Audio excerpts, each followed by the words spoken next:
वहाब रियाज और अब्दुल रजाक को सैक कर दिया गया है। पीसीबी चेयरमैन मोहसिन नकवी ने सर्जरी की शुरुआत कर दी है और उसकी शुरुआत इन दोनों सेलेक्टर्स के साथ की गई है। आपको बता दूं कि मोहसिन नकवी साहब ने कल 30 क्रिकेटर्स की एक बैठक बुलाई थी, जिसमें उन्होंने कहा था कि मैं सिर्फ उन्हीं क्रिकेटर्स को बुलाऊंगा जो पाकिस्तान क्रिकेट का वेलफेयर सोचते हैं, ऐसे क्रिकेटर्स जो बिना किसी बायस के सही बात बताएंगे। और वसीम अकरम, रमीज राजा, वकार यूनिस ऐसे क्रिकेटर्स को नहीं बुलाया गया था क्योंकि इनका किसी ना किसी प्लेयर के साथ पर्सनल बायस है।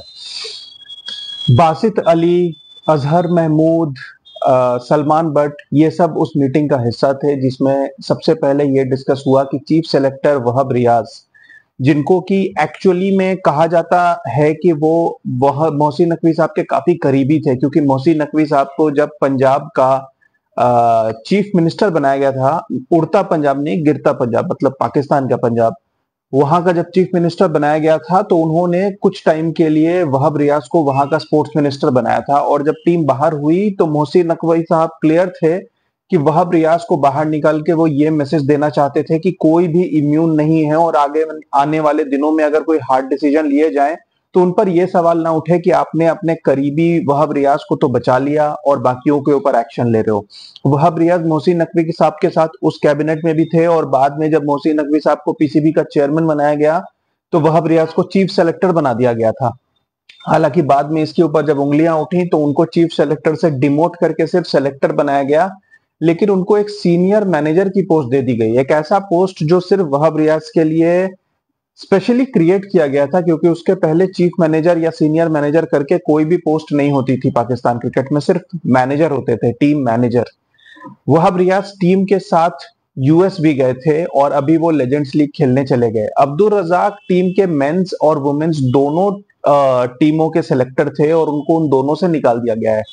वो बेतुका बयानबाजी के लिए भी जाने जाते हैं, जहां पर कभी वो ऐश्वर्या राय के नाम लेते हैं, कभी वो कहते हैं कि बुमराह तो कुछ है ही नहीं, शाहीन उनसे 600 टाइम्स बेटर है।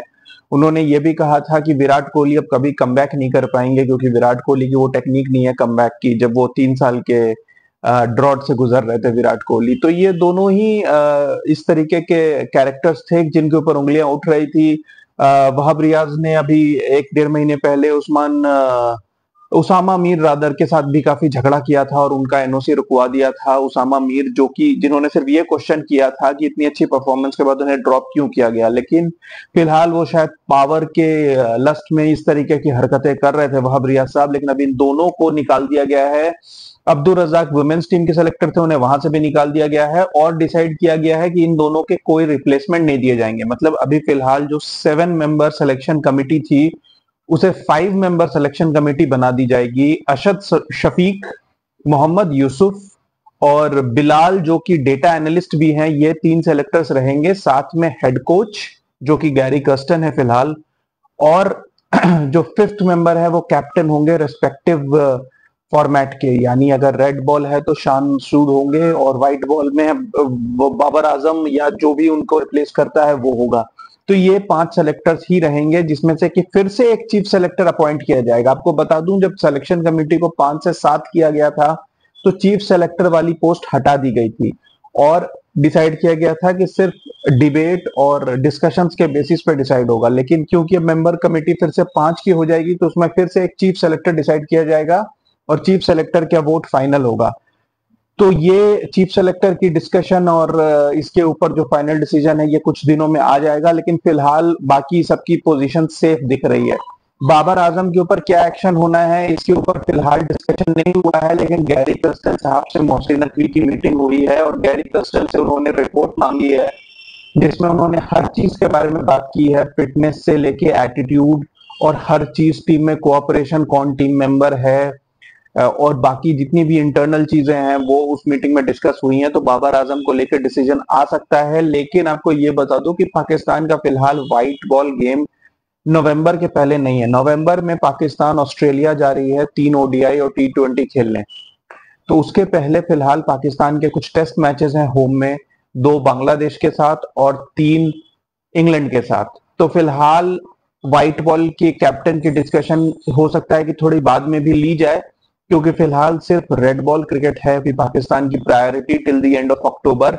और रेड बॉल में पीसीबी चीफ मोहसिन नकवी साहब ने क्लियरली मेंशन कर दिया है कि शान मसूद ही कैप्टन रहेंगे। बीच में खबर उठ रही थी कि शायद जब अप्रैल में बाबर आजम ने कैप्टनसी वापस ली थी तो उन्होंने हर फॉर्मेट की कैप्टनसी मांगी थी, और अगर शायद पाकिस्तान टीम की परफॉर्मेंस अच्छी होती इस बीच में तो बाबर आजम को ही कैप्टन बनाया जाता।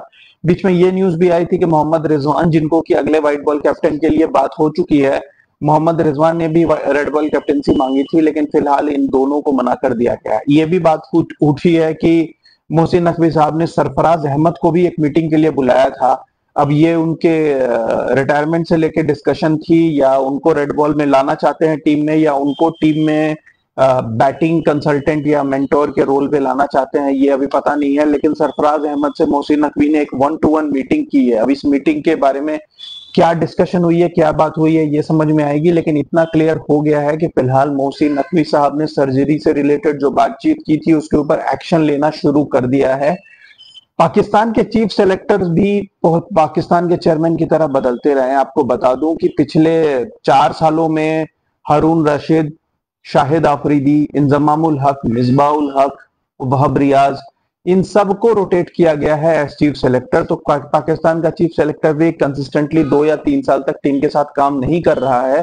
पाकिस्तान के चीफ सेलेक्टर भी बदलते आ रहे हैं और अब एक नए चीफ सेलेक्टर का ऐलान कुछ ही दिनों में होगा। आपको क्या लगता है कि वहब रियाज और अब्दुल रजाक को हटा के सही किया गया या गलत? ये प्लीज मुझे कमेंट सेक्शन में बताइए। Keep watching guys, thank you.